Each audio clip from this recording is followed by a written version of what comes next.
Jika ada satu berita yang paling panas dalam dunia politik Malaysia hari ini, ia adalah berkenaan pilihan raya umum ke-15. Setiap hari, perbincangan dan perdebatan berkenaan dengan PRU15 semakin hangat. Ada yang mendesak untuk ia diadakan segera, secepat mungkin. Ada yang lain yang berkata tunggu dulu, ini bukan masa yang sesuai. Jadi hari ini kita kumpulkan wakil daripada pelbagai parti, malah satu wakil NGO selaku suara neutral untuk mereka membentangkan hujah. Mengapa atau mengapa tidak PRU15 perlu disegerakan. Bukan sahaja mengambil kira percaturan dan strategi politik, tapi kepentingan rakyat. Ini Dialog Bipartisan.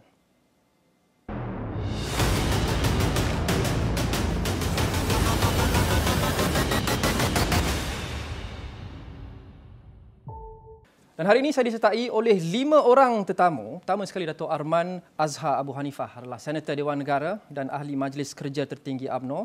Datuk Muhammad Rafiq Naizam Muhyiddin adalah Naib Presiden Parti Pribumi Bersatu Malaysia. YB Howard Lee, Adun Pasir Pinji dan juga Ahli Jawatan Kuasa Tertinggi Pusat DAP. Dr. Abu Hafiz Salihuddin, Ketua Pejuang Muda Malaysia dari Parti Pejuang Tanah Air dan baru-baru ini Gerakan Tanah Air, GTA, dan last but not least, satu-satunya bunga kita hari ini diapit oleh 4 orang kumbang. Dr. Trisha Yeoh adalah CEO atau Ketua Pegawai Eksekutif NGO Ideas Malaysia. Terima kasih semua kerana datang ke studio awal ini. Sama-sama. Terima kasih atas jemputan. Saya mahu mulakan dengan Dato' Arman. Ya, saya. Satu-satunya gagasan adalah Barisan Nasional yang meminta PRU15 disegerakan. Secara spesifiknya UMNO yang paling lantang dalam isu ini. Mengapa BN fikir PRU15 perlu disegerakan? Pertama, apabila kita melihat dalam situasi politik tanah air hari ini, rakyat rata-rata mahukan sebuah negara yang stabil. Mereka ingin melihatkan negara yang boleh memacu ke hadapan dalam keadaan ekonomi dan juga kebajikan, terutama selepas kita lalui pandemik COVID-19 dan sebagainya. Dan inilah masa sesuai bagi saya untuk negara memilih dan memberi mandat baru kepada sebuah kerajaan. Kalau kata pilihan raya ini ditunda dan dipanjangkan, saya lihat rata-rata orang cakap foreign investment, pelabur-pelabur luar agak sukar untuk datang dan yakin terhadap negara kita.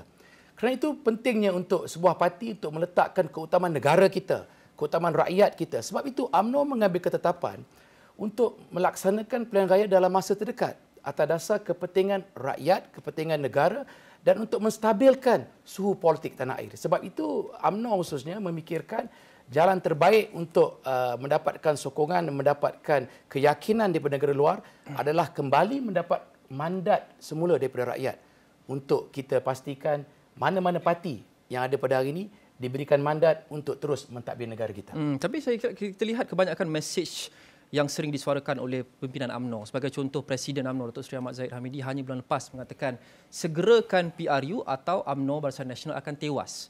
Jadi adakah ini menampakkan bahawa perspektifnya adalah bukan itu, tapi yang utamanya adalah strategi politik, dan mungkin ada yang mendakwa ia sedikit selfish kerana mereka pentingkan parti itu menang dan kerana itu mereka mahu PRU diadakan sekarang? Saya tak setuju dengan pandangan yang dikeluarkan rata-rata oleh golongan-golongan atau tangan-tangan nakal yang mengatakan UMNO desak pilihan raya ini kerana kepentingan parti dan sebagainya. Kita lihat apa yang berlaku dalam negara kita. Contohnya, 7 pilihan raya kecil sebelum ini dimenangi oleh Barisan Nasional dan sebagainya. Kerana apa? Untuk menstabilkan politik tanah air. Kemudian kita buat pilihan raya negeri di Melaka. Saudara Rafiq pernah menjadi calon di negeri Melaka. Untuk maklumat, saya dengan Rafiq ni kawan lama. Sama-sama berjuang dalam parti UMNO dan sebagainya. Cuma hari ini dia berada di parti yang berbeza. Terutama sahabat saya, Howard. Saya dengan Howard rakan satu lokap sebelum ni. Walaupun beza pandangan politik dan sebagainya, tetapi kita boleh duduk semasa memikirkan tentang negara kita. Sewaktu perhimpunan bersih melawan Gerakan Baju Merah, masuk lokap pada satu ketika. Tetapi hari ini bagi saya, the politic landscape have changed. Lebih dinamik, lebih progresif. Kita kena letak keutamaan negara kita. Terutama selepas pandemik COVID-19 yang saya beritahu tadi. Sebab kalau kita masih lagi gagal untuk mendapat mandat rakyat ataupun suara rakyat, bagaimana masa hadapan negara kita? Sebab itu apabila Presiden menyatakan pentingnya untuk melaksanakan pilihan raya dalam masa terdekat, bukan kerana kepentingan peribadi beliau, bukan kerana kepentingan politik ataupun kepentingan parti UMNO itu sendiri, tetapi meletakkan keutamaan, kestabilan politik tanah air. Sebab pentingnya hari ini untuk rakyat, hari ini sebenarnya dah jelak dengan permainan politik oleh mana-mana parti politik. Pertama kali dalam sejarah negara, kita bertukar kerajaan 3 kali dalam satu penggal.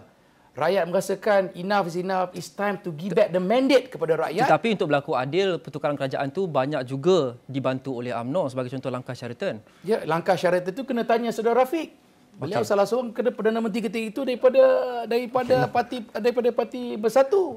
Kena tanya pada dia. Nanti soalan ni tanya balik pada Sememangnya dia. Semua soalan sama ada kritikal atau tidak kritikal akan kita tanya kepada semua untuk berlaku adil. Tapi isu langkah Sheraton kena bincang. Sememangnya kita akan dalami isu itu. Sebab yang gugurkan kerajaan adalah daripada Bersatu sendiri. UMNO apabila dipanggil untuk berbincang kerana itu daripada awal UMNO turut serta kerana nak menstabilkan suhu politik tanah air. Kalau kata kerajaan runtuh ketika itu dalam keadaan negara sedang menghadapi pandemik COVID-19 dan sebagainya, bagaimana? Kerana itu UMNO turut serta bukan kerana nak kejar kuasa, tetapi lebih memikirkan kestabilan politik. Itu yang perlu diambil kira. Yang bakar kerajaan bukan UMNO. Yang bakar kerajaan parti beliau. Tapi sekarang satu kerajaan, tak ada masalah. Kita akan bagi ruang untuk Dato' Rafiq beri respons sebentar saja lagi. Tapi sementara kita menyentuh topik PRU15 ini, saya mau pergi ke hujung sana dahulu. YB Howard, PH sudah tentu sebenarnya lantang sejak belakangan ini. PRU15 tidak patut disegerakan. Mengapa? Dia ada berbagai alasan atau berbagai asas. Antaranya adalah sekiranya kita turun ke kedai kopi, kita pergi di luar lapangan, kita dengar rata-rata peniaga kecil dan besar kata, barulah ni bisnes kembali ke satu tahap yang kita boleh kembali berrezeki. Tertibanya kamu kata nak pilihan raya pula. Kesianlah kat kami peniaga kecil. Inilah antara yang kita dengar di lapangan. Sudah tentu apa yang disebutkan oleh sahabat saya Arman, satu lokap, ya, ada asasnya apabila ada yang menyatakan bahawa pilihan raya segera akan kembalikan. Tetapi kenapa kita tak dengar waktu mereka nak membantu untuk bina satu kerajaan yang baru, lepas tebuk atap lah nak guna apa juga nama je, bila digugurkan satu kerajaan dengan satu parti, lompat satu parti ke satu gagasan yang lain, waktu tu kenapa mereka tak kata nak pilihan raya? Waktu itu saya boleh masuk tak? Boleh, sila. Bagilah teman habis. Dia sebenarnya kalau kita tengok pendirian UMNO ketika itu kita mahukan pilihan raya. Tapi itu tak jadi. Tak sokonglah dapat pilihan raya, tapi kamu sokong juga. So itulah kesudahannya. Kita kena betulkan kesudahan dengan naratif yang disampaikan ketika itu. Dato' Arman, apabila yang di-Pertuan Agong mengeluarkan titah, UMNO sejak dulu menghormati institusi raja-raja.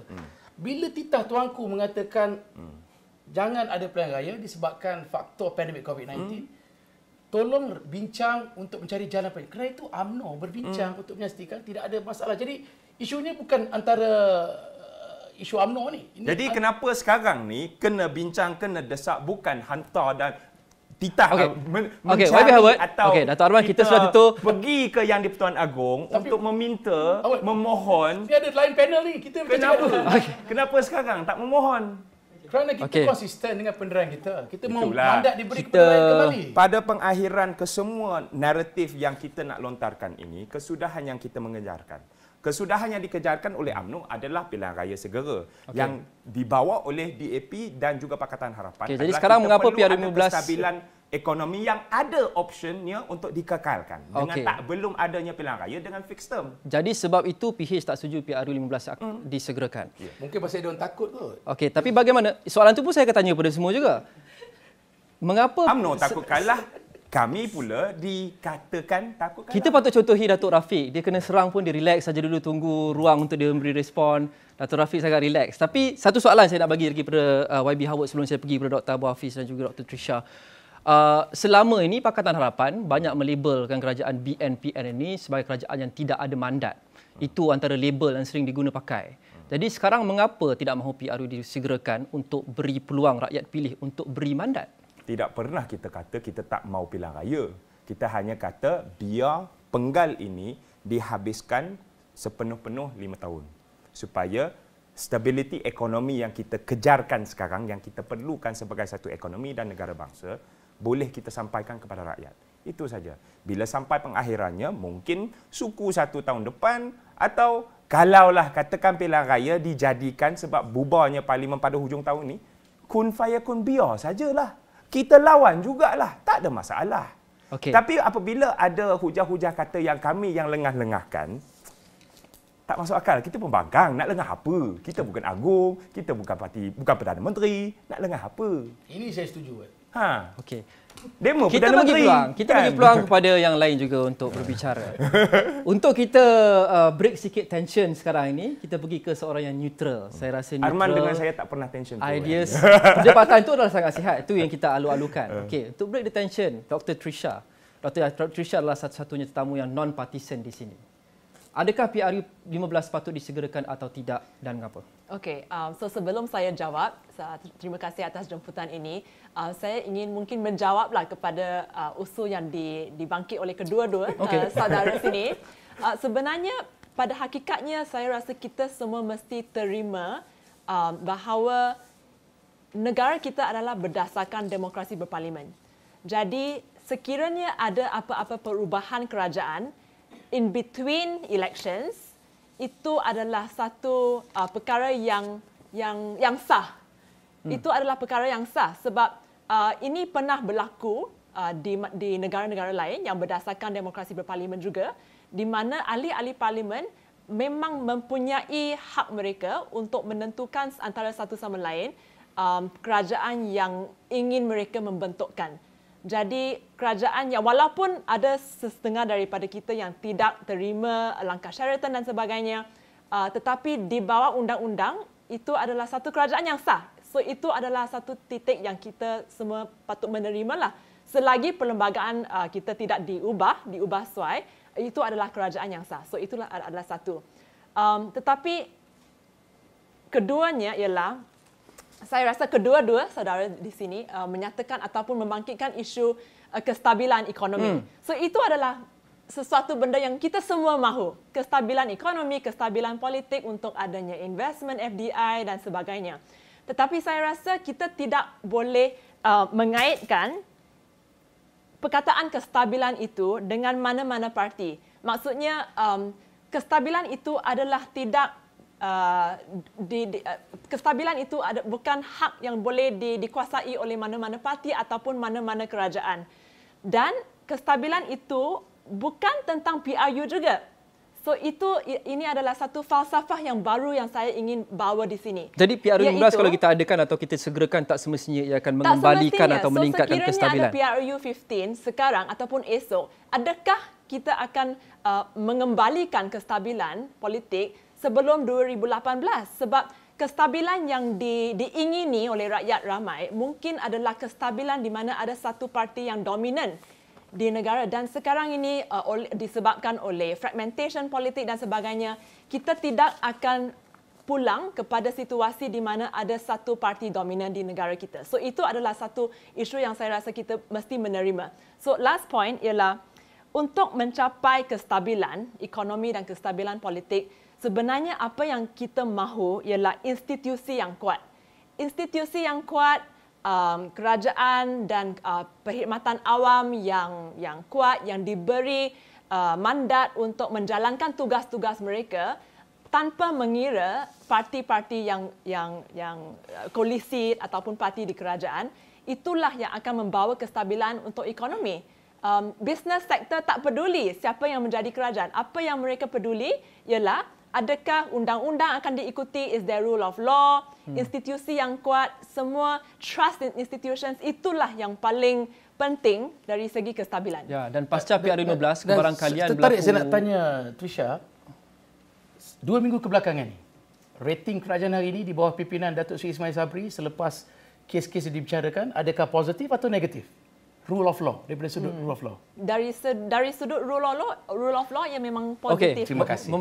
Memandangkan Dato' Arman membangkitkan poin itu, membawa saya kepada soalan seterusnya. Maaf, saya nak tanya, saya merancang untuk bertanya kepada Dr. Abu Hafiz dan juga Datuk Rafiq tadi, tapi kita sentuh Tapi tak adil kita bagi dia bercakap sedikit dulu berkenaan dengan itu. Okey.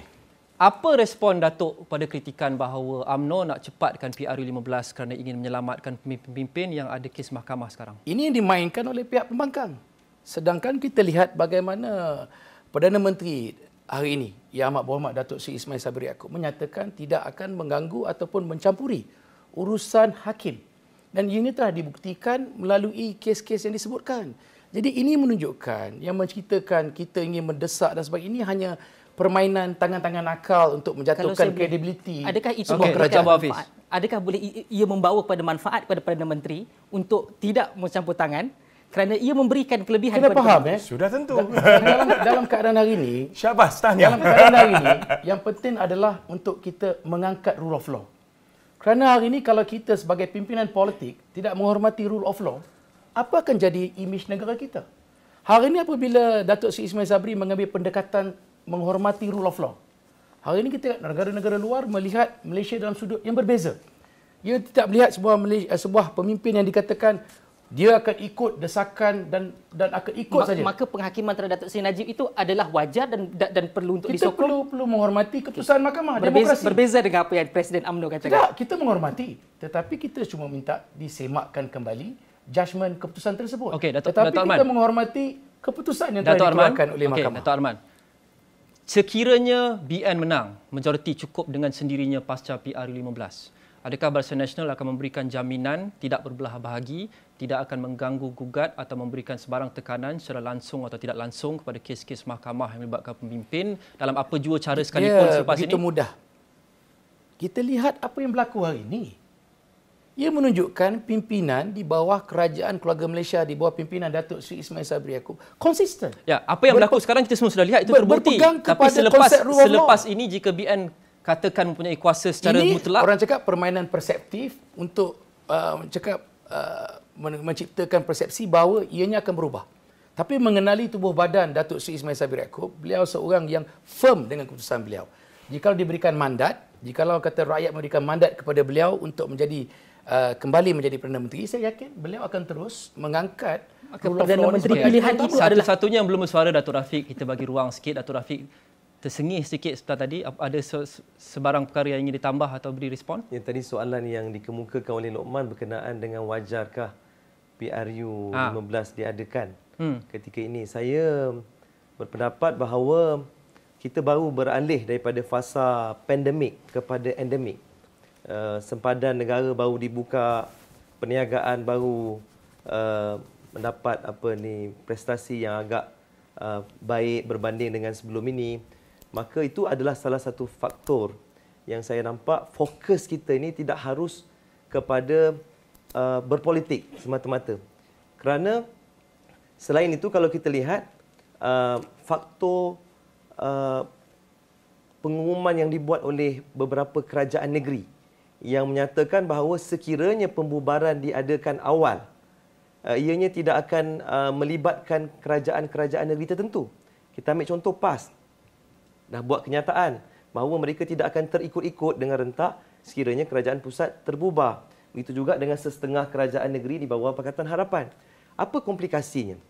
Komplikasinya ialah kalau kita mengadakan pilihan raya umum dan ada lagi pilihan raya negeri dan pilihan raya negeri dan sebagainya, ini memberi satu tambahan kos. Kos pengurusan pilihan raya. Kita tahu bahawa rakyat tengah susah, tetapi kita nak belanja lebih. Kenapa tak boleh tunggu sehingga lagi berapa bulan saja lagi? Kita nak apa? Melaka dah habis.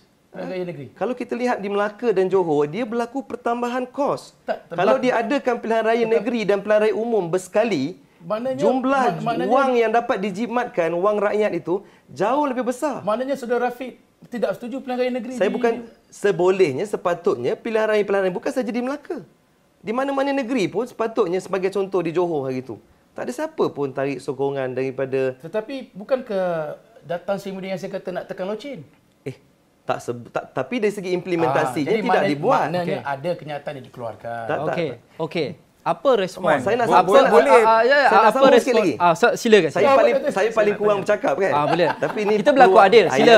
Biar cakap dulu. Tapi dah cakap panjang. Tambahan pula. Sekarang ni kalau kita tengok kajian daripada segi cuaca. Cuaca? Ya, Jabatan Meteorologi memperlihatkan bahawa daripada awal bulan September dan juga yang ke atas ni sehingga November, kita akan ada satu perubahan cuaca dan akan memberi kesan kepada banjir. Sepatutnya kerajaan hari ini memberi tumpuan merangka strategi.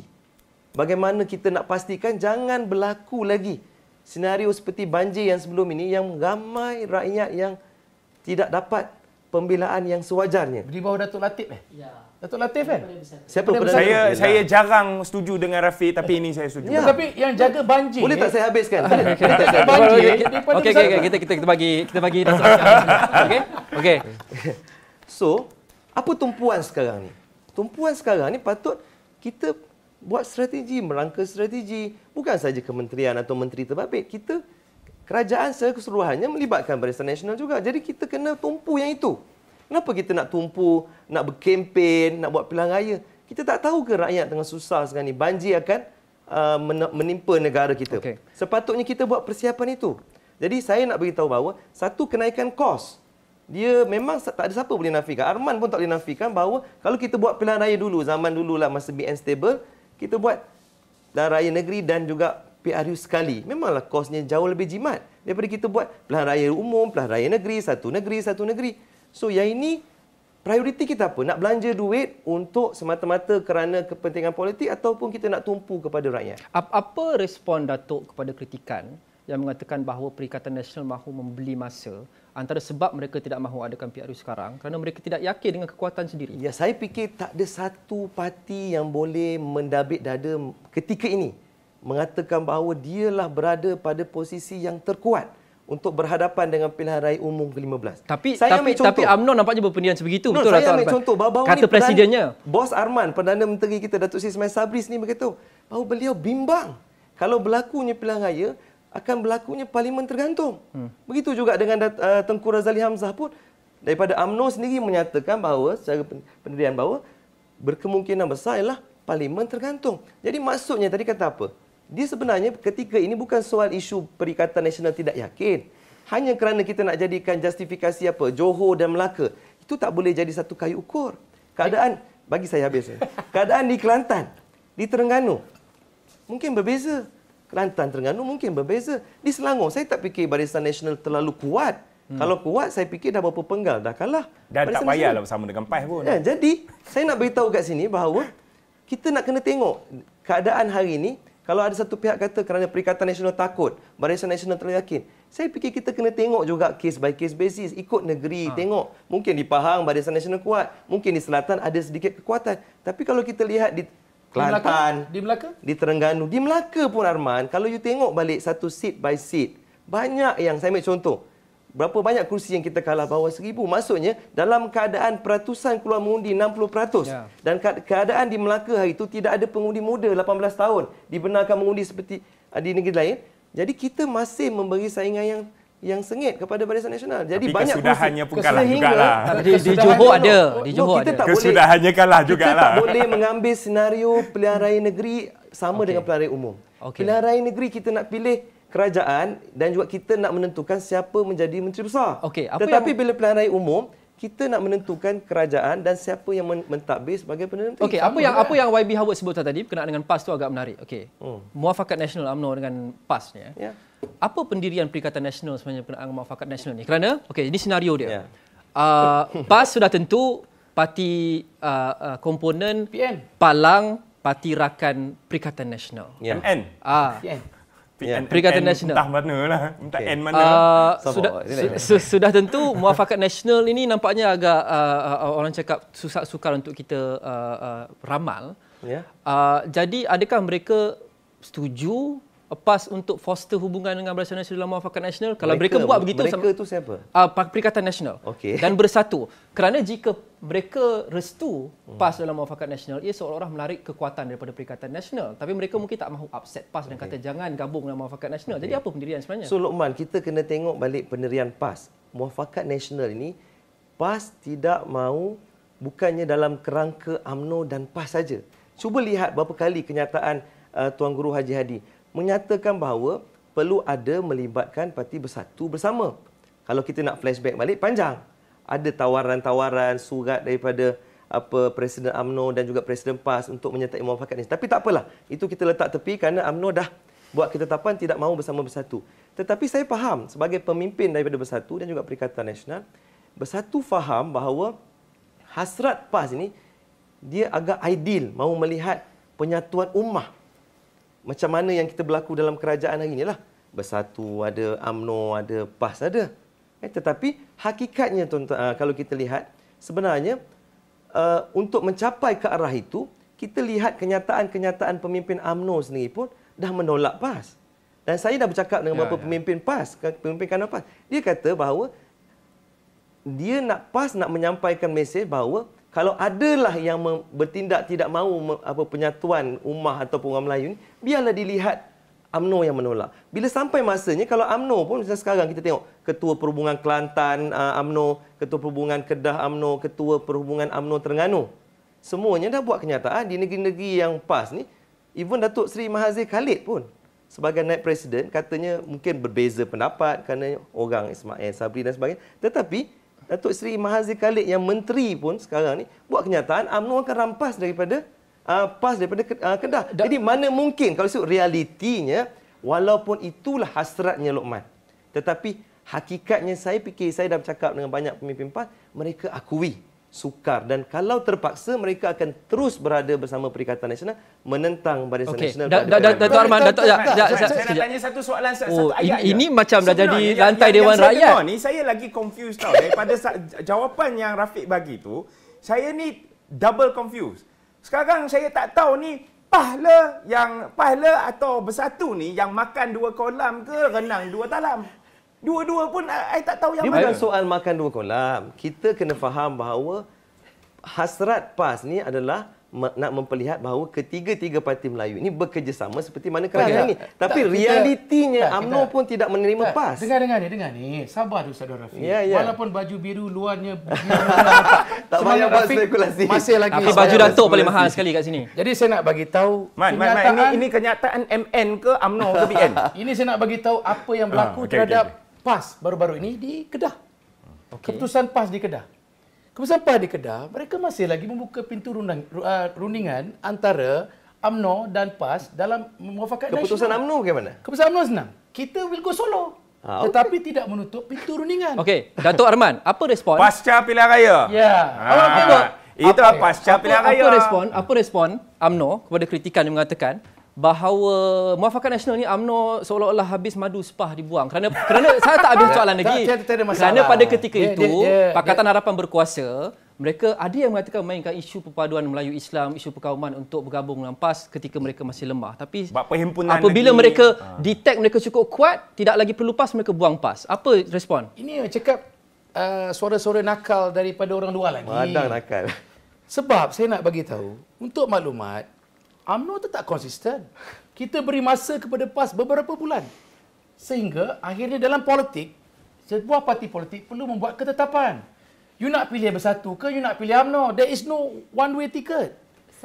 You nak pilih siapa? Kalau you kata you nak bersama Bersatu, we go solo. Okey, kita gentleman, kita bagi Dr. Trish jawab. Saya nak cadangan yang mungkin adalah cadangan yang baru, tetapi saya nak menimbulkanlah satu persoalan yang mungkin YB di sini ataupun soalan pula boleh menjawab juga, iaitu pada pendapat saya mungkin tibalah masanya untuk mungkin ada koalisi politik yang berbeza pada peringkat tahap di setiap negeri lain ataupun di peringkat persekutuan. Maksudnya mungkin tiba masanya desentralisasi, bukan not just decentralization of administration, tetapi desentralisasi dalam parti politik juga mungkin ini sudah tiba masanya di mana negeri-negeri boleh membuat keputusan mereka untuk membuat negosiasi. Sememangnya kita akan bincangkan itu dalam segmen seterusnya, Dr. Trisha. Terima kasih atas input. Tapi sebelum kita berhenti rehat, kita setuju untuk bagi ruang Dr. Hafiz jawab. Dah lama dia tunggu, kesian dia kat situ. Okey, Dr. Abu Hafiz, Parti Pejuang Tanah Air, Gerakan Tanah Air. Apa sebenarnya endgame Pejuang dan GTA? Kerana kita lihat mungkin antara dua saja mereka, sama ada mereka mahu menjadi disruptor atau kingmaker.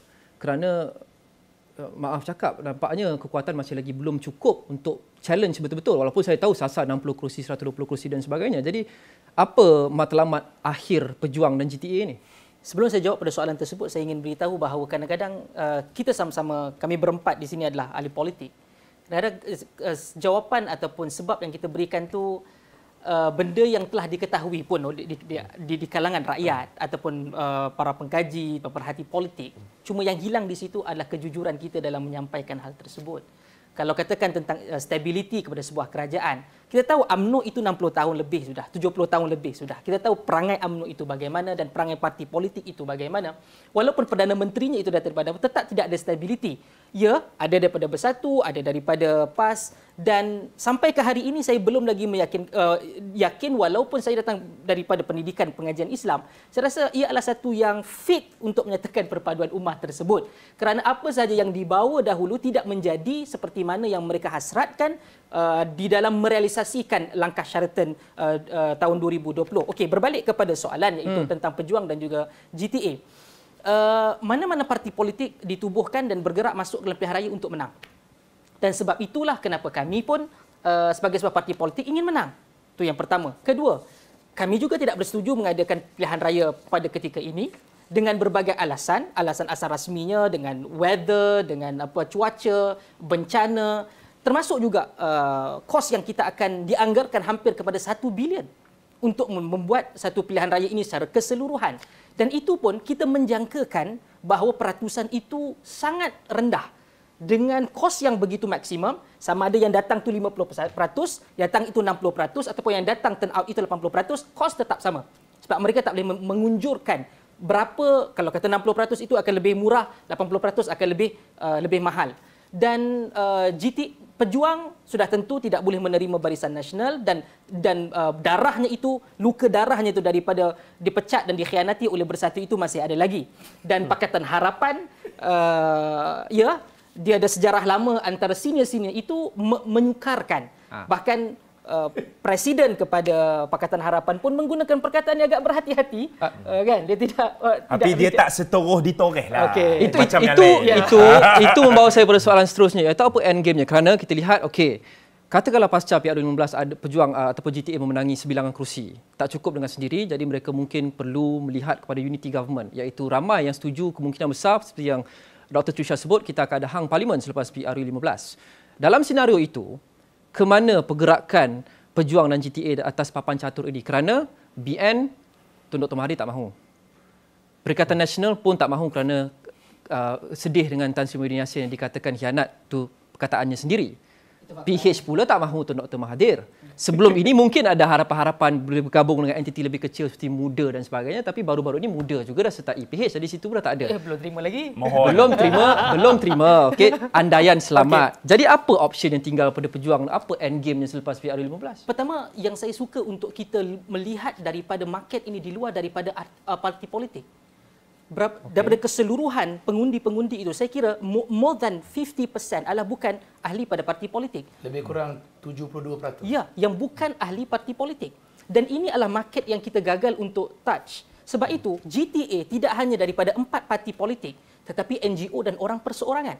Dan ini yang kita cuba untuk tap market ini. Dan ingat, UMNO bukan sebuah parti politik dahulu. United Malayan National Organisation adalah gabungan NGO Melayu sebanyak 32. Ya, dan kemudian membentuk dan mungkin sejarah ini berulang ataupun tidak, dan itu kami cuba untuk lakukan melalui NGO. Maknanya masih lagi mengikut acuan UMNO itu sendiri. Kita tak boleh nafikan bahawa UMNO antara pengasas kepada parti politik, itu fakta. Saya sebagai orang yang kajian saya tentang sains politik dan juga Dr. Trisha, kita tak boleh nafikan. Acuan itu adalah daripada UMNO, bahkan PAS pun datang daripada UMNO. Kita tak boleh nak ada Bersatu, kan? Itu pun sama. Maknanya UMNO ada sebuah parti yang mengkadirkan kepimpinan negara. Daripada As you wish. I don't want to say it at this moment. Okay. Dan kemudian bagaimana nanti kalau kita lihat selepas daripada itu berlaku semua daripada macam saya katakan, dalam kajian mereka yang berada dalam bidang sains politik akan kata kestabilan itu hanya akan dapat seawal PRU16, bukan pada PRU15. Okey, jadi fokus Pejuang adalah PRU16, bukan PRU15. Kami ada fokus secara pendek, sederhana dan juga panjang. Dan apa yang kita perlu lihat bahawa ini proses. Sebab itu Pejuang ataupun GTA itu sendiri melihat bahawa kita perlu saya perlu terbuka. Kita perlu buy time. Kami parti baru, kami memerlukan masa untuk turun ke bawah, untuk memberikan penjelasan, branding. UMNO tidak ada masalah, 60-70 tahun. Tak payah kata orang tahu di mana dan apa itu parti politik. Jadi PRU 15 bagi GTA seolah-olah PRN Johor, seolah-olah litmus test untuk mereka menilai dan merangka strategi dan membina kekuatan untuk itu juga the tidak battle yang sebenar, iaitu PRU 16. benar, kerana kalau kita lihat dalam beberapa sampling sebelum daripada itu, PRK di Kuala Kangsar dan juga Sungai Besar tidak mencerminkan apa yang berlaku PRU pada 2018. Okay. Dan ini dinamika ini terlalu rencam dan automatic voters dan juga undi 18 akan mencatur perkara yang baru. Okey, Dr. Abu Hafiz dan semua YB-YB Datuk-Datuk, kita akan berhenti rehat seketika. Kita akan kembali selepas ini dengan lebih banyak lagi perbincangan yang lebih hangat. Mungkin Datuk Arman boleh tukar peranan dengan saya jadi host pun boleh, saya boleh jadi tamu. Kita kembali selepas ini.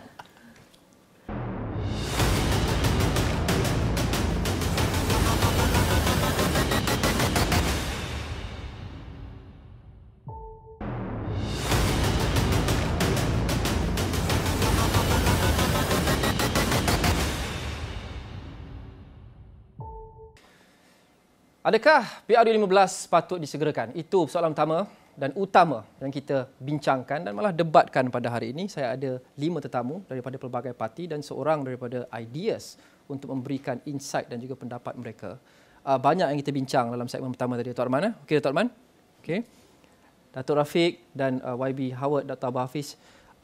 Banyak untuk kita unpack apa yang kita sudah sembang dalam segmen pertama tadi. Tapi saya mahu mulakan dengan apa yang Datuk Arman sebut sebentar tadi, bahawa katanya naratif pembangkang yang nakal yang mengatakan bahawa mereka khawatir jika BN kembali mendapat tampuk pimpinan dan kuasa selepas PRU 15, mereka akan mengganggu gugat kes-kes mahkamah yang dihadapi oleh pemimpin.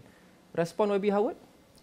Saya rasa dari segi nak kacau, nak ganggu gugat proses-proses yang dah berjalan ni, saya rasa usah kita nak menghirau benda tu sekarang sebab kita nampak dia berjalan. Tetapi saya nak kembali dan kita mengintai PRU ke depan, saya nak mengimbas kembali apa yang telah berlaku dalam ketidakstabilan 2-3 tahun yang lepas ni. Okay. Ketidakstabilan yang telah berlaku dalam 2 tahun ini dengan tukarnya Perdana Menteri 2-3 kali telah menghasilkan satu kemungkinan akta pendanaan politik. Telah menghasilkan bahawasanya semua ahli parlimen sekarang dianggap sebagai sama rata dan setara dengan peruntukan yang sama dengan tak baik kerajaan maupun pembangkang. Ketidakstabilan yang telah berlaku dalam 2 tahun ini telah menghasilkan lulusnya akta anti lompat parti. Sesuatu reformasi, saya guna istilah reformasi yang kadang-kadang ada yang beralah dengan istilah reformasi ini. Reformasi ini telah disampaikan, ditampilkan, diluluskan dalam parlimen dan sekarang dinikmati oleh rakyat Malaysia akibat daripada ekoran daripada hasil daripada ketidakstabilan 2-3 tahun yang lepas ini. Jadi bagi saya, keterdesakan kadang-kala akan membawa keterbukaan. Keterbukaan yang ada kepada kita dalam landscape politik kita ini adalah hasil daripada sebenarnya ketidakstabilan. Jadi adakah ketidakstabilan semuanya jahat dan merosakkan? Tidak. YB Howard merujuk kepada kenyataan Datuk Arman dan juga UMNO mengatakan bahawa mereka mahu PRU 15 disegerakan kerana mereka tidak mahu lagi ketidakstabilan. Point taken. Jadi maksudnya adakah Pakatan Harapan dan pembangkang tidak ada kekhawatiran seperti yang dicanang-canangkan sebelum ini bahawa jika Barisan Nasional ingin PRU cepat dan mendapat kuasa mutlak pasca PRU jika mereka menang adalah untuk menyelamatkan pemimpin-pemimpin yang berdepan dengan kes mahkamah? Adakah masih lagi takut dengan itu ataupun tidak lagi? Dia senang. Okey. Yang suara-suara tangan-tangan nakal lah seperti yang disebut oleh Arman tadi, atau ada faktanya, ada asasnya atau tidak, naratif di luar sana adalah UMNO nak percepatkan sebab demo takut kalah kalau dia lambatkan. Yang lain pula termasuk tuduhan terhadap Harapan, kalau diadakan pilihan raya sekarang, pula takut kalah. Okay. Jadi actually, ada parti politik mana yang tak takut kalah? Okey. Itu fakta kan? Ya. Jadi saya rasa, saya pun tak tahu kenapa kita nak fokus kat takut kalah tu jahat, takut kalah tu negatif. Takut kalah tu lumrah dan fitrah. Tapi bukan takut kalah saja, takut bahawa seperti yang pembangkang dakwa selama ini, UMNO dikatakan akan mengganggu sistem kehakiman. Boleh saya jika menang PRU. Itu saya rasalah. Di mana kita ada sekarang di negara kita. Kita ada dalam satu keadaan di mana kita baru nyarih-nyarih nak kembali ke tempat yang sepatutnya ada. di mana ekonomi mula pulih. Tetapi dari segi institusi-institusi yang ada kepada kita memang nampak ada raman tebing sikit lah. Sebab belum tentu hala lagi Perdana Menteri yang sekarang kalau dia tanding balik, dia menang pilihan raya balik, adakah dia pasti akan dilayan dengan apa yang jadi kat Johor, kita tak tahu. Tapi saya rasa yang politik saya dah muak, meluat, jenuh nak sembang labung pasal politik. Kita perlu fokus kepada apa yang kita nak bawa ke atas meja, apa yang kita nak laksanakan sebagai kerajaan. Dato' Arman. Tak kisah siapa jadi kerajaan. Saya tertarik apabila YB Howard menceritakan tentang rule of law. Yang menceritakan kita tidak mahu mengganggu-gugat sistem hakim dan sebagainya, to look forward. The politics have to reform, negara have to reform. Maknanya dasar politik dah berbeza, anti lompat parti dah ada, perdanaan politik dah ada di bawah kepimpinan Datuk Seri Ismail Sabri Yaakob, pemimpin UMNO. Nak maklum pemimpin UMNO yang dilaksanakan. Kedua, tapi kalau bukan terdesak, tak akan ada keterbukaannya, maka tak akan jadi. Bila kita cerita tentang rule of law, kita tengok apa jadi dengan UMNO. Bila pemimpin UMNO disabitkan kesalahan, we fight through the court of law. Kita tak gugurkan kes pemimpin kita seperti mana Pakatan Harapan lakukan. Kerana kita ingin mendapatkan proses mahkamah dengan adil, seadil-adil. Apa respon YB Howard kepada itu? Kerana itu antara kritikan terbesar. Kes digugurkan oleh AG adalah kes yang digugurkan oleh AG. Sila justify atau bagi bukti yang sahih bahawa Pakatan Harapan dengan arahan kerajaan yang suruh gugurkan. Itu boleh refer balik pada Tommy Thomas. Itu tanya Tommy Thomas lah. Seperti yang saudara tanya. Tanya Tommy Thomas. Saya juga ingin kalau katakan bahawa daripada katakan 15 yang didakwa oleh UMNO, saya kira majoriti lebih pada 2/3, only satu lah. Yang itu pun saya tak setuju kenapa digugurkan kes Guan Eng berkaitan dengan Banglo. Saya pun tidak setuju. Saya sebut ketika mana Pakatan Harapan tegak sebagai kerajaan pun. Tetapi kebanyakan dia adalah berkaitan akta hasutan, berkaitan dengan benda yang bukan merugikan negara. Bukan merugikan negara, tetapi dalam keadaan sekarang yang diteruskan itu adalah benda-benda yang merugikan negara, termasuk kalau katakan penerusan rule of law tersebut. Kehakiman rule of law, dia tak kira tentang perkara lain. You must hormat sistem kehakiman negara. Dan kalau itu pun berlaku, Dato' Arman, saya peribadi tidak ada masalah untuk mengatakan itu salah. Kita tidak boleh mengatakan kes kalau orang curi 10 Milo, lain. Curi besar, lain. No. Curi tetap curi. Salah tetap salah. Rule of law. Sebab tu saya nak bagi tahu, you tak boleh differentiatekan. Kalau kata ada kesalahan, perlu dibicarakan. Bagi proses demokrasi. Okey. Dato' Arman, Dato' Rizab, Dato' Rafiq, ya. Saya nak menambah apa yang dikatakan tadi, kerisauan rakyat sebenarnya berkenaan dengan soalan yang baik daripada Lokman tadi. Adakah ada jaminan kalau sekarang ini kerajaan ditubuh kerana ada Perikatan Nasional bersama, Barisan Nasional. Jadi selepas ini, kalau adalah kita cerita tadi keputusan Barisan Nasional mentadbir secara sendiri, adakah jaminan bahawa tidak ada campur tangan atau tidak ada permohonan pengampunan daripada Perdana Menteri sebagai contoh kepada Yang di-Pertuan Agong dan sebagainya? Dah mohon dah. Yang mohon keluarga bukan Perdana Menteri. Bukan Perdana Menteri. Nampak? Tak baik guna persepsi ni, tak baik. No. Saya nak beritahu ni. Apa pun katalah Arman nak cakap, tetapi rakyat melihat bagaimana satu perhimpunan diadakan di PWTC, berkumpul segenap pimpinan UMNO di pelbagai peringkat, menggambarkan seolah-olah keputusan yang dibuat oleh institusi kehakiman itu tidak betul atau tidak tepat atau kezaliman berlaku kepada Datuk Seri Najib. Jadi saya sebagai bekas pemimpin UMNO, bekas Esko Pemuda UMNO Malaysia, saya pun minta maaf cakap Arman, saya rasa malu. Saya yakin sebahagian pemimpin UMNO pun rasa malu. Saya tak fikir Datuk Seri Ismail Sabri bersetuju dengan itu. Kerana Datuk Seri Ismail Sabri pun, saya fikir kalau diberi pilihan, beliau pun tak nak datang. Bagi saya habiskan dulu. Tetapi saya nak tambah sikit. Saya nak tambahkan sikit. Hak untuk berkumpul, saya rasa tak salah untuk demo-demo yang nak berkumpul. Tak ada salah. Tak ada salah. Yang salah orang yang tak tahu malu, yang nak berkumpul. Berkumpul tidak mengapa. Tetapi tak salah. Tetapi kita bagi ruang. Kita bagi ruang kepada Dato' Rafiq. Kita bagi ruang. Arman dengan saya tak akan kompromi dengan siapa yang kata berhimpun tak salah. Pasir Pinji.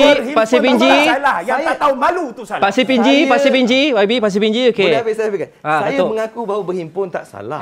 Tetapi mesej yang disampaikan oleh pemimpin UMNO di PWTC itu sangat tidak boleh diterima oleh majoriti rakyat. Memperlihatkan bahawa seolah-olah bahawa Datuk Seri Najib ni dianiaya oleh 9 hakim yang membuat keputusan ke atas beliau. Okey.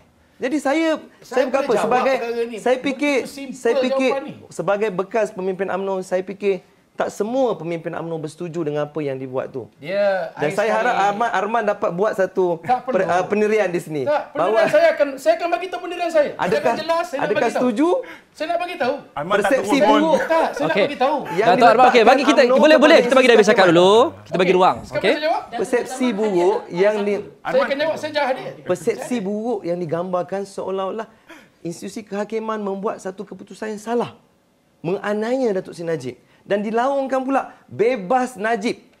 Boleh Ini saya lagi satu benda yang saya rasa, oh my God, apa dah jadi Okey. dengan apa bekas Datuk Arman. parti saya ni. Datuk Arman, respon 1 minit, saya mau pergi ke Dr. Trisha pula. Dia begitu simple. Akhir sekali sebuah parti, demokrasi dibenarkan, berhimpun dibenarkan, hak bersuara kita benarkan kerana UMNO selepas PRU14 kita memberikan hak demokrasi dan bersuara kepada akar umbi. Tetapi akhirnya keputusan rasmi parti, Saudara Rafiq, keputusan rasmi parti berpegang iaitu we still fix kepada keputusan rasmi parti iaitu yang telah diputuskan dalam AGM UMNO, telah diputuskan dalam Majlis Tertinggi UMNO. Apa keputusannya? Keputusan pertama, kita apa saja tentang pilihan raya kita serah kepada top 5. Okey, itu pertama. Kita cerita institusi kehakiman tadi. Tak, kita nak bagi tahu. Jangan cerita pasal pilihan raya, fokus pada institusi kehakiman. Saya nak fokus. Okey. Sekarang ni nak bagi tahu, berhimpun dalam parti tidak salah. Tak salah, saya menyuarakan mengaku. pandangan tak salah. Tak salah, tapi mengecam institusi kehakiman tu dengar ni, salah. adakah itu keputusan rasmi parti? Pimpinan utama, presiden ada kat situ, naib presiden ada kat Saya nak situ. tanya, Okey. adakah itu keputusan Adakah rasmi? ucapan Presiden UMNO Adakah tidak itu- mewakili UMNO? Adakah itu keputusan rasmi Tak, saya nak parti? tanya Arman, adakah ucapan Sekarang Presiden ni saya UMNO nak tanya Rafi, boleh dianggap sebagai tidak mewakili UMNO? seorang Okey, okey, pemimpin okey. parti politik, ia masih berpegang kepada keputusan rasmi parti. Okey. Betul? Sabar. Sekarang ini Okey. himpunan Jangan tumbuk. tersebut Ini dah over. ianya bukan keputusan rasmi Kita parti. masih lagi. Okey. Sebab ruang itu diberikan kerana apa? Untuk diberi penjelasan daripada keluarga Datuk Seri Najib bin Tun Abdul Razak, hakim beliau, kepada akar umbi UMNO yang ingin mendengar. Okey, Datuk Arman. Maknanya very simple. Okey. Itu bukan keputusan rasmi parti, Rafiq. Okey. Saya tak sebut pasal keputusan. Okey. Mesej yang disampaikan dalam Last Okey, sekali, sebuah Datuk parti Arman. politik berpegang kepada keputusan rasmi parti. Okey. Saya faham poin tu. Okey, Dr. Trisha. Akhirnya. Alhamdulillah. Sampai dah tercabut dalam mikrofon saya. Tapi tak apa, ini yang semangat debat yang kita mahukan. Dr. Trisha, keputusan berkenaan dengan kes SRC dan Datuk Seri Najib Tun Razak dan juga pergerakan oleh sesetengah ahli UMNO, bukan keputusan rasmi kata Datuk Arman, tapi gerakan oleh sesetengah ahli UMNO untuk mengampunkan Datuk Seri Najib dan sebagainya. Apa persepsi rakyat biasa terhadap kedua-dua perkembangan ini menuju ke PRU15? Apabila mereka lihat, apa yang mereka fikir apabila mereka melihat UMNO menuju ke PRU15 ini untuk mengundi siapa? Saya rasa seperti yang disebutkan tadi pasal rule of law dan sebagainya, dalam 2-3 minggu ni memang institusi kehakiman telah diberi prominence lah, dan memang rakyat Malaysia sangat menyokong keputusan institusi kehakiman tersebut. Dan apabila berlakunya respons daripada pihak UMNO seperti mana yang disebutkan tadi, memang itu adalah tidak diterima baik oleh rakyat Malaysia, sebab itu dianggap sebagai satu mungkin perkataan penghinaan itu adalah sangat kuat, tetapi memang sebagai penghinaan lah terhadap keputusan yang telah dibuat dan dilaksanakan oleh institusi kehakiman. Okey, kita nak kembali back on track kepada PRU15. Dr. Abu Hafiz, kita nak bercakap dan beralih fokus kepada apa yang boleh ditawarkan oleh setiap parti kepada pengundi. Saya mahu mula dengan Parti Perjuangan Tanah Air, GTA lah secara keseluruhannya. Diterajui oleh negarawan, ya betul, tapi negarawan yang hampir usia seabad, yang saya melihat membawa mesej-mesej yang sama seperti sejak beberapa tahun lepas, perspektif yang sama dan sebagainya. Apa tawaran segar Pejuang dan GTA kepada pengundi, khasnya pengundi muda, kerana kita ada pengundi muda yang cukup ramai, 18 kali per kali ini. Bagaimana GTA stand out khasnya dalam kelompok ini jika ia membawa produk-produk yang lama saja? GTA ataupun Pejuang itu sendiri tidak apologetik untuk menyatakan bahawa kami memang parti berasaskan kaum dan agama, iaitu Melayu dan juga Islam. Dan kalau disebutkan tentang seorang tokoh yang lama, negarawan yang lama, saya boleh katakan bahawa saya percaya secara peribadi bahawa sebuah kepimpinan itu tidak hanya boleh keseluruhannya orang tua dan juga keseluruhannya orang muda. Ia perlu kesepaduan kedua-duanya dengan semangat dan juga wisdom daripada orang yang lebih senior dan juga semangat orang-orang yang muda. Dalam waktu yang sama adalah kami ingin menjadi satu alternatif bagi orang-orang Melayu. Yang mana saya sebutkan tadi, asalnya adalah kebanyakan orang Melayu masih tidak turun dan juga masih tidak mengundi untuk merubah nasib mereka sendiri. Dan ianya kelemahan dan semua daripada sistem itu sendiri. Termasuklah apabila kita lihat kritikan-kritikan ataupun jualan idea yang dibuat oleh Tun Dr. Mahathir Mohamad itu adalah benda yang sama. Saya setuju kerana Melayu masih lagi tidak berubah. Kalau sebagai contoh, kita mahukan orang-orang muda yang baru. Kita ada satu masalah yang besar. Saya lihat banyak rakan-rakan kami, orang muda yang boleh untuk bertanding. Kalau kita kata dia nak masuk partisipasi dalam politik kepartian itu sendiri, semua orang boleh. Tetapi yang boleh merubah dan boleh memberikan undi dalam polisi dan dasar itu adalah mereka yang berada di Dewan Rakyat. Dewan Rakyat. Untuk mereka bertanding, untuk kita dapatkan orang-orang muda ini tidak mudah. Sebab mereka baru bina keluarga, kadang-kadang pekerjaan mereka di sektor kerajaan ataupun di sektor swasta sebagai contoh, mereka terpaksa letak jawatan. Dan kalau nak letak jawatan dan kemudian bertanding, mereka bukan ada financial backup yang begitu kuat. Dan kita tahu politik dalam negara ini, terutamanya dalam pilihan raya, memerlukan kos yang cukup besar. Kos yang diiklankan oleh SPR itu, ialah nampaklah berapa puluh ribu saja. Tetapi yang di belakang itu cukup besar. Dan itu masih lagi sangat dominan di dalam masyarakat Melayu seterusnya. Dan ini yang saya pernah sebutkan secara terbuka sebelum daripada ini. Untuk peraturan, saya tak pasti sama ada itu sebahagian daripada yang memerlukan pindaan perlembagaan, undang-undang ataupun akta ataupun ia sekadar di dalam peraturan JPA untuk membenarkan mereka prior to the election, 2 bulan, 3 bulan, cuti tanpa gaji, dan mereka boleh bertanding, sekiranya menang dan mereka kena letak jawatan, sekiranya tidak menang, mereka boleh untuk teruskan pekerjaan. Kerana di situ akan menambahkan lagi orang-orang muda untuk masuk dan berpartisipasi dalam politik pilihan raya. Kerana kalau dengan keadaan sekarang, tanyalah kepada mereka yang umur awal 30-an, yang bukan datang daripada family yang kaya ataupun yang memang ada bisnes, yang banyak terikat kepada agensi-agensi ini, mereka tak akan berfikir untuk masuk pilihan raya. Dan sekadar untuk menjadi politician dalam political party, itu tidak akan merubah apa-apa di dalam kerajaan. Tetapi saya nak lihat balik apa yang saudara nyatakan. Di Melaka, kita dah buat satu testing ground untuk Parti Barisan Nasional dan calon-calon muda kita menang. Di Johor, calon-calon muda kita menang. Jadi menunjukkan UMNO telah mulakan political reform daripada segi memberi kepercayaan kepada anak muda untuk partisipasi dalam membuat dasar dan mereka yang ada di situ juga, alhamdulillah, mungkin kerana mereka ada independensi di dalam kewangan, dalam kerjaya dan yang lain. Yang itu saya tak boleh nak nafikan bahawa itu mungkin satu sudut yang baik dalam kritikan-kritikan kita terhadap UMNO sebagai sebuah parti yang, ya, kalau tanya pada saya, yang rosak. Dr. Trisha, okey, berkenaan dengan keputusan PRN ini, UMNO sering mencanangkan bahawa mereka menang hampir semua PRN dan PRK. Itu menjadi petanda baik untuk PRU. Parti Pembangkang juga sering mengatakan bahawa sokongan terhadap UMNO dalam PRN sebelum ini sebenarnya tidak berubah, tapi mereka menang kerana kehadiran pengundi yang rendah. Respon Dr. Trisha? Ya, memang saya rasa walaupun UMNO ada keputusan yang baik dalam PRN kebelakangan ini, sebenarnya itu tidak boleh dianggap sebagai keputusan yang mungkin akan berlangsung lagi pada masa depan. Dicerminkan di peringkat nasional. Dicerminkan pada masa depan. Antara sebabnya ialah salah satu daripadanya ialah PRN ini ada pengundi yang tidak akan balik untuk mengundi. So I think we cannot use that as an example. Tetapi saya nak balik kepada satu perkara yang tadi YB sini sebut, ialah semua parti politik takut kalah. Semua parti takut kalah, and that is why ini ada cerita pasal PRU yang kita semua bercerita tentang sekarang. So kes-kes seperti SRC, 1MDB dan termasuk kes di Sarawak yang hybrid solar ini, semua kes ni adalah melibatkan pendanaan politik sebenarnya.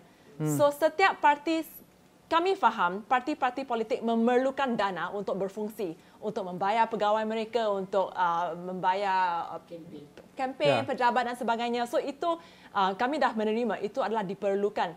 Tetapi saya rasa itu adalah sebabnya akta pendanaan politik yang kami nak bangkitkan yang kami nak yang mengadakan dan Minister Law Minister Datuk Seri Wan Junaidi pun telah menyatakan bahawa beliau akan tiba di Parlimen kan Oktober ini. But my point is, dalam pendanaan politik mesti adanya pendanaan awam. Pendanaan awam itu adalah di mana kerajaan sendiri akan membiayai parti politik berdasarkan peratusan undi yang telah berjaya diperolehi. Betul. Okay. So itu adalah salah satu cara di mana parti politik yang kalah tidak akan 100% kalah dan pemenang tidak akan 100% menang. Ini juga dicerminkan dalam titah yang Tuan Agong. Tapi itu telah dilaksanakan di bawah kerajaan keluarga Malaysia. Kita Dia belum. Dia macam ni. Apabila cerita tentang dana kepada ahli parlimen, Datuk Seri Ismail Sabri Yaakob mengambil pendekatan jangan menghukum rakyat. Walaupun ahli parlimen tersebut bukan daripada parti kerajaan. Dan hari ini kalau kita tengok bajet yang diberikan oleh Datuk Seri Ismail Sabri Yaakob, pertama kali dalam sejarah negara kita, beliau memberikan dana kepada parti lawan juga untuk mentadbir dan juga kalau BN menang besar dan juga BN mentadbir secara sendiri, boleh tak diteruskan ni? Yang sekarang yang berlaku. Kita perlu ada pembetulan. Melainkan apa yang bakal diumumkan ada, apa yang bagi saya ditakrifkan sebagai pendanaan awam seperti yang disebut oleh Trisha tadi adalah secara institusi diberikan kepada parti. Tetapi peruntukan yang diberi kepada wakil rakyat itu adalah berbeza. atas dasar demoni dipilih oleh rakyat menjadi wakil rakyat. Okay. Itu lain. Saya rasa ini sudah establish. Ini Ini sudah establish. Habib Hawat. Terima kasih semua. Kita berhenti rehat buat kali terakhir. Kita kembali dengan segmen terakhir. Selepas ini saya nak tanya kepada semua. Siapa calon Perdana Menteri mereka dan mengapa? Termasuk saya akan tanya kepada Dr. Trisha. Siapa pada pendapat dia neutral adalah calon Perdana Menteri yang paling efektif. Dan jika seperti yang ramai jangka, kita tidak akan ada satu majoriti yang mutlak untuk satu-satu gagasan. Setiap daripada satu mereka ini, mereka sanggup bekerjasama dengan siapa untuk membentuk kerajaan. Itu selepas ini.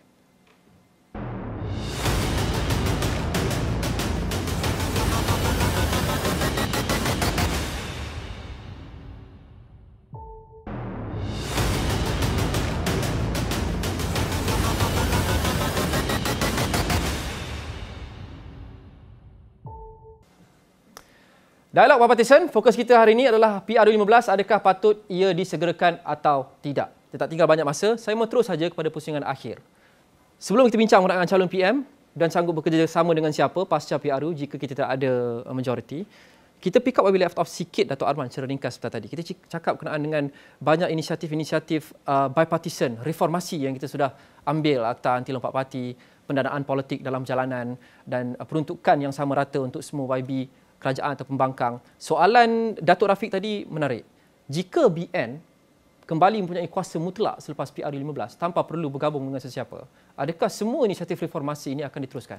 Bagi mandat kepada kami akan buktikan. Jadi jawapannya adalah ya. Bagi mandat kepada kami. Ya atau tidak? Ya, sekarang ni very simple. Kalau kata kita tak berani tidak nak berikan cakap mandat, pun.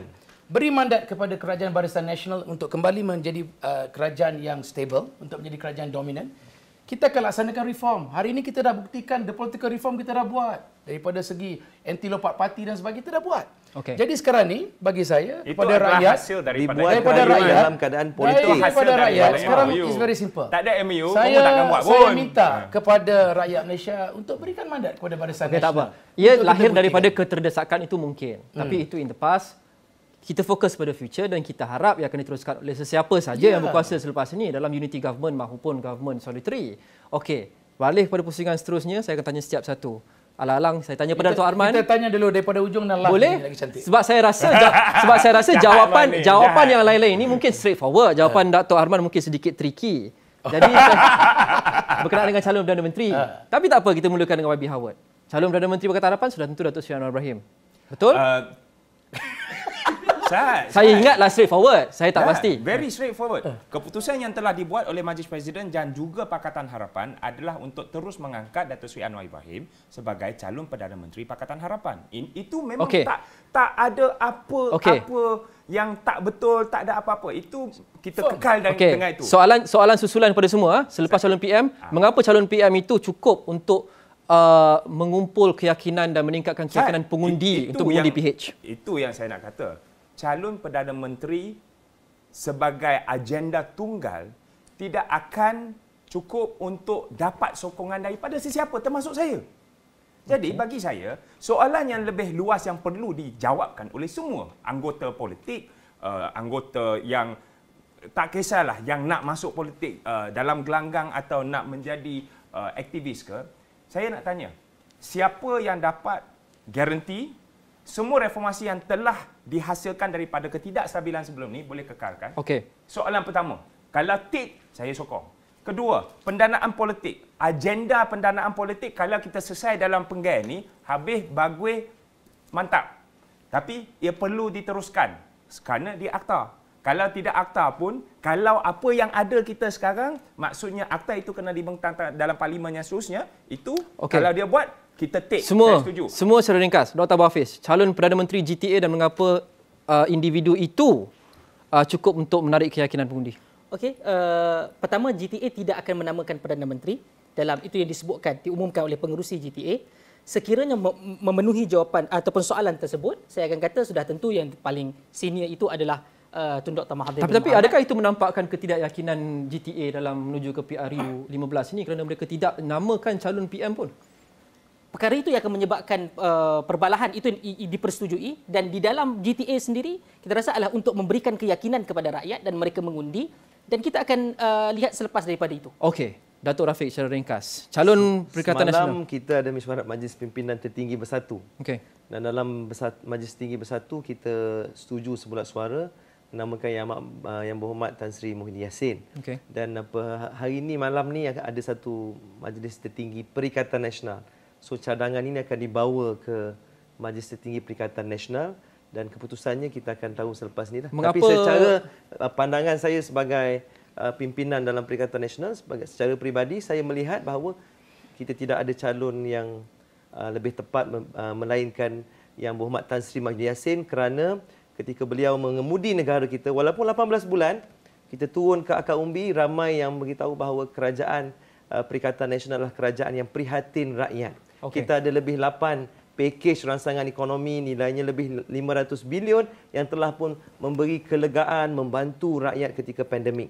Itu antara kekuatan kerajaan Perikatan Nasional yang sinonim dengan prihatin rakyat. Okey, Datuk Arman, adakah Datuk Sri Ismail Sabri akan menjadi calon PM? Itu adalah keputusan rasmi Parti UMNO, iaitu Datuk Sri Ismail Sabri adalah calon Perdana Menteri daripada Barisan Nasional. Apa jawapan kepada kritikan yang mengatakan Datuk Seri Mohamed Hassan diberi laluan oleh YBKJ dan sebagainya, itu mungkin satu proses untuk meletakkan Tok Mat? Dalam UMNO ni kena faham. Asal semua parti pun kena faham. Tok Mat merupakan timbalan Presiden. Sebelum ini dia bertanding DUN kerana beliau bekas Menteri Besar. Dan hari ini apabila beliau menjadi timbalan Presiden, beliau sudah pasti ingin bertanding kerusi Parlimen Rembau tempat beliau sebagai Ketua UMNO Bahagian. Jadi bukan untuk meletakkan Datuk Seri Mohamed Hassan sebagai calon Perdana Menteri. Tindakan Khairi Jamaluddin menunjukkan pemimpin UMNO ni berjiwa besar, a party man. Bila parti tak berikan laluan anda menjadi calon, kita serahkan kepada keputusan parti. Jadi Datuk Seri Ismail Sabri bukan Tok Mat? Masih konsisten. Okay. Sebab sehingga hari ini, keputusan rasmi parti masih mengangkat Datuk Seri Ismail Sabri Yaakob sebagai calon Perdana Menteri. Baik. Dr. Trisha, calon Perdana Menteri yang mempunyai tarikan dari segi aura dan dari segi polisi dan rekod dan potensi daripada kalangan empat ni atau yang di luar sana? Mungkin pada masa depan seorang wanita lah yang mungkin boleh menjadi Perdana Menteri. Tapi so pihak kami adalah neutral. So saya tidak akan menyatakan sesiapa namanya. Tetapi Perdana Menteri saya rasa mesti ada sekurang-kurangnya lah tiga ini. Satu ialah Perdana Menteri yang berintegriti. Maksudnya rasuah, kes-kes dan sebagainya tidak akan diterima di kalangan rakyat lagi. Itu adalah satu berintegriti ya. Kedua ialah seseorang yang boleh berunding.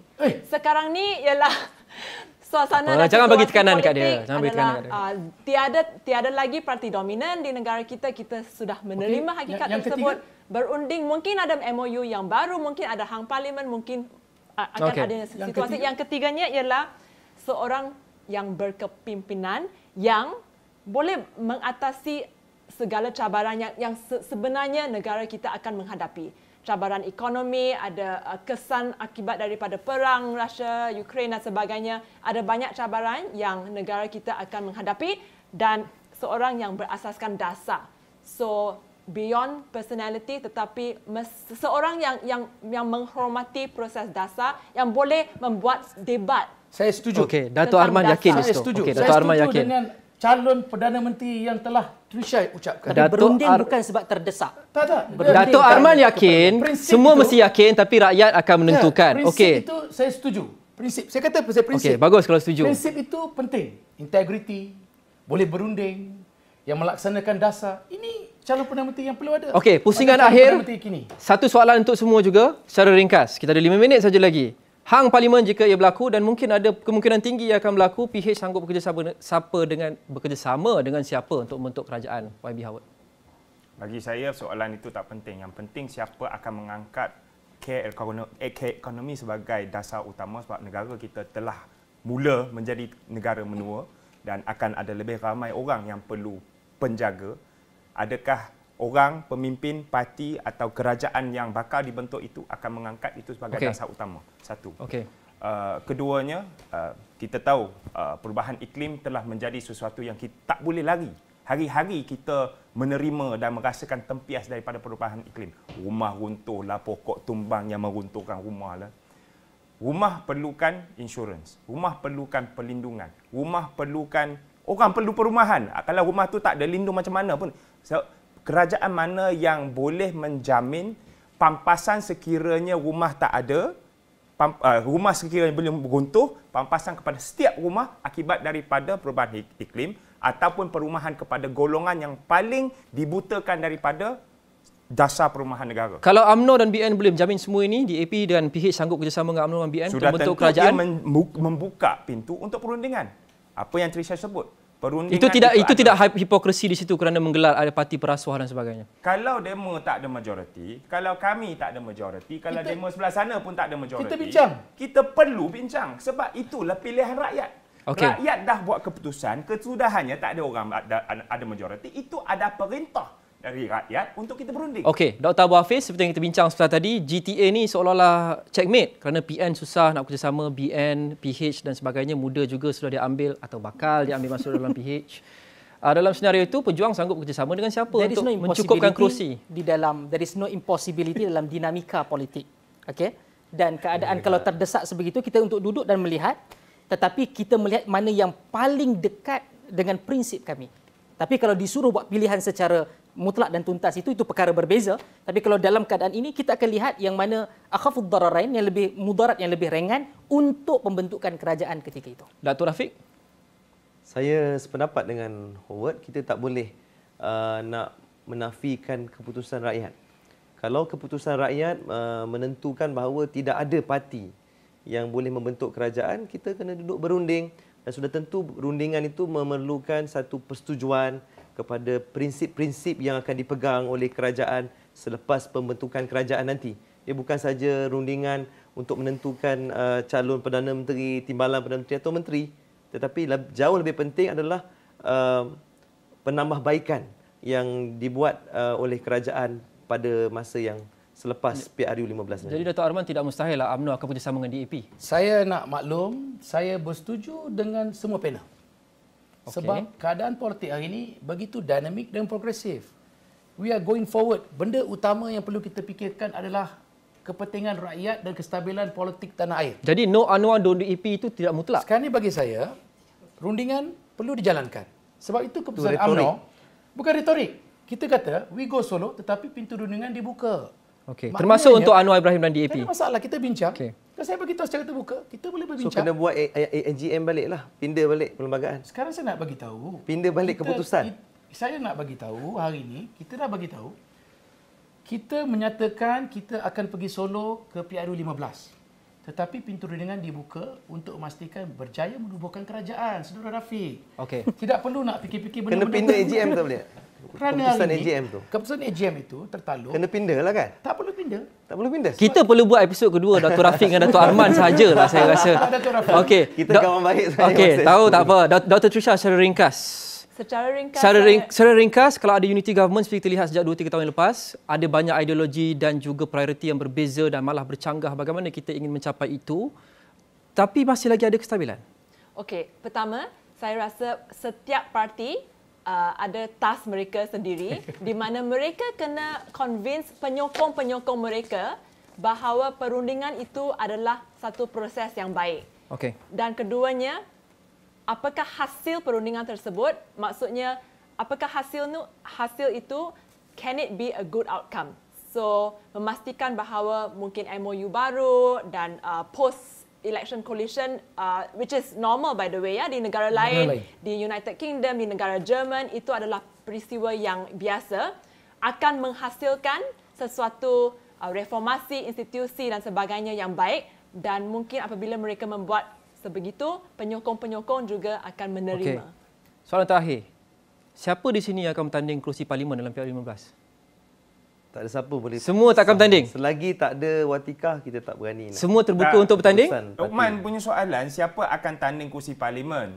Bukan siapa akan bertanding. Kalau siapa akan bertanding, aku angkat tangan lah. Tapi bertanding kursi parlimen tak boleh nak jawab. Yelah, sebab kita tahu dah. Adun dah sudah ada di sini. Tapi kursi parlimen? Tak boleh nak jawab. Siapa mahu bertanding kursi parlimen? Saya nak bagi tahu. Asyik, Datuk Ahmad dah habis masa dah. Tak, saya nak bagi tahu, senang je. Saya senator. Kan, Tak mustahil, tak nak mustahil. korbankan kursi senator untuk orang kata kita ni gila jawatan. Jadi saya habiskan penggal saya, PRU16 saya akan bertanding di parlimen. Cik. Respon saya sangat senang. Kun fayakun wa makaru wa wallahu khairul makirin. Ini sayang Howard ni. Terima kasih. Sebelum tu, Ustaz Howard. selamat ulang tahun ke-15 Zawan. Terima kasih semua. Terima kasih YB Howard Lee, Adun Pasir Pinji, Ahli Jawatan Kuasa Tertinggi Pusat DAP, Datuk Muhammad Rafiq Naizam Muhyiddin, Naib Presiden Parti Pribumi Bersatu Malaysia, Dr. Trisha Yeoh, CEO Ideas Malaysia, Dr. Abu Hafiz Salihuddin, Ketua Pejuang Muda Malaysia, dan Datuk Arman Azhar Abu Hanifah, Senator Dewan Negara, dan Ahli Majlis Kerja Tertinggi UMNO, dan juga co-host saya untuk Parti Selidik. Main-main je. Astro ada kerja kosong? Nanti kita bincang lepas ni ya. Terima kasih kepada anda yang menonton. Belum je. Kita jumpa lagi dalam episod yang seterusnya, insya-Allah. Assalamualaikum dan salam hormat.